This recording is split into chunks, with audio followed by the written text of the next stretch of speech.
नमस्ते। आज हम एक ऐसी कहानी के बारे में बात करने वाले हैं जो जो सच में दुनिया का आर्थिक नक्शा बदल रही है। एक ऐसा भू राजनीतिक ड्रामा जहां दशकों पुराने गठबंधन ताश के पत्तों की तरह बिखर रहे हैं। तो चलिए बिना किसी देरी के इस पूरे मामले की गहराई में उतरते हैं और समझते हैं कि मिडिल ईस्ट में आखिर चल क्या रहा है। क्या दो दिग्गजों की ये दुश्मनी सब कुछ बदल देगी? 28 अप्रैल को एक ऐसी खबर आई जिसने लिटरली पूरी दुनिया के कूटनीतिक गलियारों में तहलका मचा दिया। संयुक्त अरब अमीरात यानी यूएई ने ओपेक के तेल कोटा सिस्टम से किनारा करने का मन बना लिया है। और यकीन मानिए, ये कोई आम खबर नहीं है, ये उस कार्टेल के टूटने की शुरुआत है जिसने सालों से ग्लोबल इकोनॉमी को कंट्रोल किया है। अब आप शायद सोचें कि ये इतनी बड़ी बात क्यों है। जरा इस आंकड़े पर गौर कीजिए। दुनिया भर के ज्ञात तेल भंडारों का 80% हिस्सा, जी हां, पूरा 80% सिर्फ और सिर्फ ओपेक के पास है। बाकी पूरी दुनिया के हिस्से में आता है सिर्फ 20%। तो जब यूएई इस एकाधिकार वाले किले से बाहर निकलने की बात करता है तो ये कोई छोटा मोटा फैसला नहीं है, ये ग्लोबल पावर शिफ्ट की कहानी है। पर सवाल ये है कि ओपेक इतना पावरफुल बना कैसे? देखिए, 1960 के दशक से पहले तेल पर अमेरिका और ब्रिटेन की 7 सिस्टर्स कंपनियों का राज था। इससे तंग आकर 1960 में ओपेक बना। 1967 में यूएई भी इसमें जुड़ गया। लेकिन दुनिया ने इनकी असली ताकत तब देखी 1973 में, जब अरब इजराइल युद्ध के दौरान इन्होंने तेल की सप्लाई ही रोक दी। रातों रात तेल दुनिया का सबसे खतरनाक हथियार बन गया। तो ये ओपेक आखिर काम कैसे करता है? इसका पूरा सीक्रेट है कोटा सिस्टम।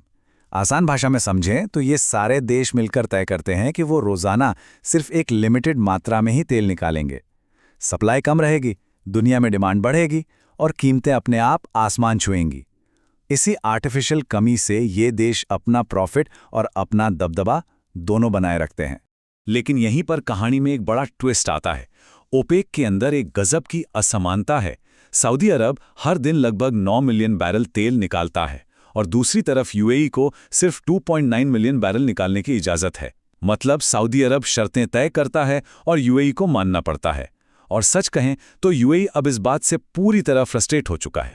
और इसी फ्रस्ट्रेशन से निकला है यूएई का नया मास्टर प्लान। उनका सीधा सा टारगेट है अपना प्रोडक्शन बढ़ाकर 5 मिलियन बैरल प्रतिदिन करना।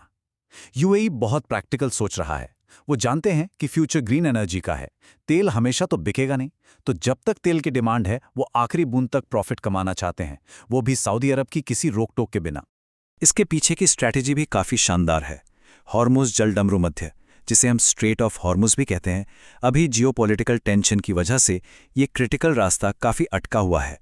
यूएई का प्लान है कि जैसे ही ये रास्ता नॉर्मल होगा, वो बिना किसी कोटा की परवाह किए एक ही झटके में बाजार को अपने तेल से भर देंगे। जब बाकी दुनिया नियम मान रही होगी, यूएई सबसे ज्यादा पैसा छाप रहा होगा। पर रुकिए, ये पूरी लड़ाई सिर्फ तेल की नहीं है। सतह के नीचे एक गहरी शहरी प्रतिद्वंदिता यानी अर्बन राइवलरी उबल रही है। एक तरफ है सऊदी अरब का futuristic the line mega project, तो दूसरी तरफ है यूएई का स्थापित क्राउन ज्वेल दुबई।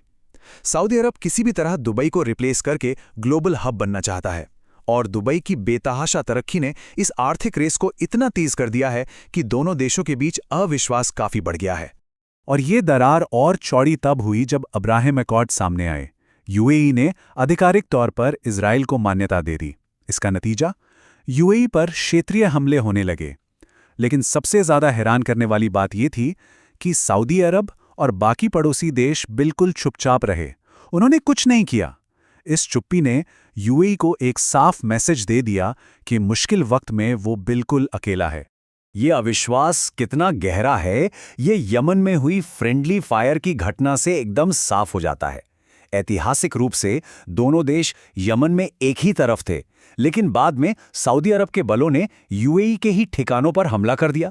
सोचिए, उस वक्त यूएई ने किसी तरह इस बात को दबा दिया ताकि बड़ा बवाल ना हो, लेकिन अंदर ही अंदर वो कड़वाहट हमेशा के लिए बैठ गई। $3.5 बिलियन, 3.5 अरब डॉलर, ये कोई मामूली नंबर नहीं है। ये उस कूटनीतिक शतरंज का बहुत अहम मोहरा है जो अब हमारे पड़ोस में यानी भारतीय उपमहाद्वीप में खेला जा रहा है। ये घटना एकदम फिल्मी है और दिखाती है कि ये लड़ाई कितनी पर्सनल हो चुकी है। हुआ क्या कि यूएई ने अचानक पाकिस्तान से अपना 3.5 अरब डॉलर का कर्ज वापस मांग लिया। अब पाकिस्तान के पास तो पैसे थे नहीं। तभी अचानक सऊदी अरब एंट्री लेता है और पाकिस्तान का वो पूरा बिल भर देता है। ये एक सीधा मैसेज था यूएई दबाव बना रहा था और सऊदी अरब ने बड़े भाई की तरह आकर उस दबाव को खत्म कर दिया। साफ है, ये अब सिर्फ बिजनेस नहीं, ईगो का टकराव है। तो अब इन टूटते रिश्तों के बीच यूएई कर क्या रहा है?